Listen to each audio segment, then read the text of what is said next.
മോട്ടറോളയുടെ Motorola edge 50 fusion എന്നുള്ള പുതിയൊരു smart phone Indian മാർക്കറ്റിൽ ലോഞ്ച് ചെയ്യാൻ പോകുന്നുണ്ട്.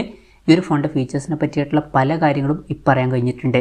ഈ ഒരു വീഡിയോയിൽ നമ്മൾ നോക്കാൻ പോകുന്നത് മോട്ടറോള എഡ്ജ് 50 ഫ്യൂഷൻ എന്നുള്ള സ്മാർട്ട് ഫോണിനെ പറ്റിയിട്ടാണ്. വീഡിയോ തുടങ്ങുന്നതിന് മുമ്പ് പറയാനുള്ള ഒരു കാര്യം എന്താ വെച്ചാൽ, നിങ്ങൾ ടെക് വാർത്തകൾ ഫോളോ ചെയ്യാൻ താല്പര്യമുള്ളവരാണെന്നുണ്ടെങ്കിൽ നമ്മുടെ വാട്സപ്പ് ചാനലിലോ അല്ലാന്നുണ്ടെങ്കിൽ ടെലഗ്രാം ചാനലിലോ ജോയിൻ ചെയ്യാവുന്നതാണ്.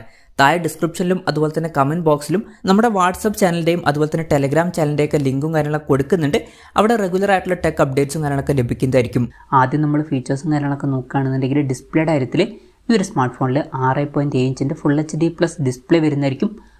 OLED പാനലും കാര്യങ്ങളൊക്കെ ആയിരിക്കും ഇതിൽ വരിക. അതുമാത്രമല്ല എടുത്തു പറയേണ്ട കാര്യം, കേർവ്ഡ് ഡിസ്പ്ലേയും കാര്യങ്ങളൊക്കെ ഇതിൽ വരുന്നതായിരിക്കും. പഞ്ചോൾ ഡിസൈൻ വരുന്നതായിരിക്കും. പഞ്ചോൾ വരിക ടോപ്പ് സെൻറ്റർ ഭാഗത്ത് കിട്ടിയായിരിക്കും. 120 ഹെർട്സിൻ്റെ അല്ലാന്നുണ്ടെങ്കിൽ 144 ഹെർട്സിൻ്റെ റിഫ്രഷ് റേറ്റും കാര്യങ്ങളൊക്കെ ഇതിൽ സപ്പോർട്ട് ചെയ്യുന്നതായിരിക്കും. ഫോണിൻ്റെ ഫ്രണ്ടിൽ Gorilla Glass 5ൻ്റെ പ്രൊട്ടക്ഷൻ കാര്യങ്ങളൊക്കെ വന്നേക്കാം. അപ്പം ഈ ഒരു ഫോണിൽ അത്യാവശ്യം നല്ല ഡിസ്പ്ലേ ഫീച്ചേഴ്സും കാര്യങ്ങളൊക്കെ വരാൻ സാധ്യതയുണ്ട്. In display finger print sensor ഈ ഫോണിൽ വരുന്നതായിരിക്കും. IP68 റേറ്റിംഗ് ഇതിൽ സപ്പോർട്ട് ചെയ്തേക്കാം. അത് നല്ലൊരു കാര്യം തന്നെയാണ്. അപ്പം ഈ ഫോണ് വാട്ടർ റെസിസ്റ്റൻറ്റും അതുപോലെ തന്നെ ഡസ്റ്റ് റെസിസ്റ്റൻറ്റുമായിരിക്കും. പിന്നെ ഈ ഫോണിൻ്റെ ബലാഡ് ബ്ലൂ, പീകോക്ക് പിങ്ക് അതുപോലെ തന്നെ ടൈഡൽ ടീൽ എന്നീ കളർ വേരിയൻസ് ലോഞ്ച് ചെയ്തേക്കാം. പ്രോസസ്സറിൻ്റെ കാര്യം പറയുകയാണെന്നുണ്ടെങ്കിൽ Snapdragon 6 Gen 1 എന്ന പ്രോസസ്സറുമായിട്ടായിരിക്കും ഈ ഒരു സ്മാർട്ട് ഫോൺ വരിക. ഇത് തിരക്കേടില്ലാത്ത ഒരു 5G പ്രോസസ്സറാണ്. വില 25,000 രൂപയ്ക്ക് താഴേക്കാണെന്നുണ്ടെങ്കിൽ ഓക്കെ എന്ന് പറയാം, അത്രേ ഉള്ളൂ. പിന്നെ 5G സപ്പോർട്ടും കാര്യങ്ങളൊക്കെ ഇതിൽ വരുന്നതായിരിക്കും. ഈ ഒരു ഫോണിൽ 8 GB റാം വരെയും 256 GB ഇൻറ്റേർണൽ വരെയും വരുന്നതായിരിക്കും. സ്റ്റീരിയോ സ്പീക്കേഴ്സും കാര്യങ്ങളൊക്കെ ഇതിൽ വരും. പിന്നെ Android 14 ബേസ് ആയിട്ടുള്ള MIUX സോഫ്റ്റ്വെയർ ആയിരിക്കും ഈ ഫോണിൽ വരിക. ക്യാമറയുടെ കാര്യം പറയുകയാണെന്നുണ്ടെങ്കിൽ ഫോണിൻ്റെ പിന്നിൽ ഡ്യുവൽ ക്യാമറ സെറ്റപ്പ് വന്നേക്കാം.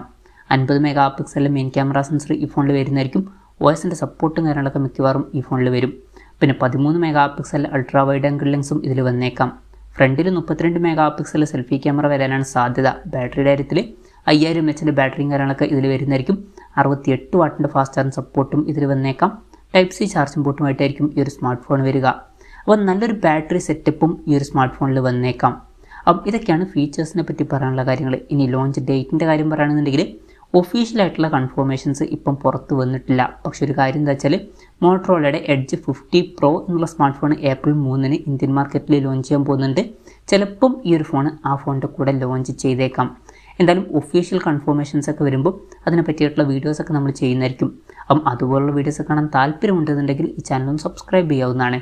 ഇനി വിലയുടെ കാര്യത്തിലോട്ട് വരികയാണെന്നുണ്ടെങ്കിൽ അതിനെ പറ്റിയിട്ടുള്ള കൺഫർമേഷൻസും പറയാൻ കഴിഞ്ഞിട്ടില്ല.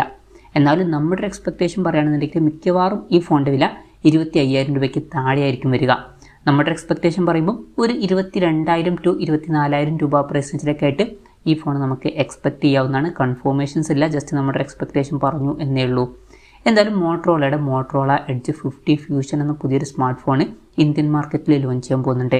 ഈ ഒരു ഫോണിൻ്റെ ഫീച്ചേഴ്സിനെ പറ്റിയിട്ടുള്ള നിങ്ങളുടെ അഭിപ്രായം ജസ്റ്റ് ഒന്ന് കമൻറ്റ് ചെയ്യുക. അതുപോലെ തന്നെ ഈ ഫീച്ചേഴ്സുമായിട്ട് വരുന്ന ഒരു സ്മാർട്ട് ഫോൺ ഇന്ത്യൻ മാർക്കറ്റിൽ നിങ്ങൾ ഏത് പ്രൈസിങ്ങിലാണ് എക്സ്പെക്റ്റ് ചെയ്യുന്നത് എന്നുള്ള കാര്യം കൂടി ജസ്റ്റ് ഒന്ന് കമൻറ്റ് ചെയ്യുക.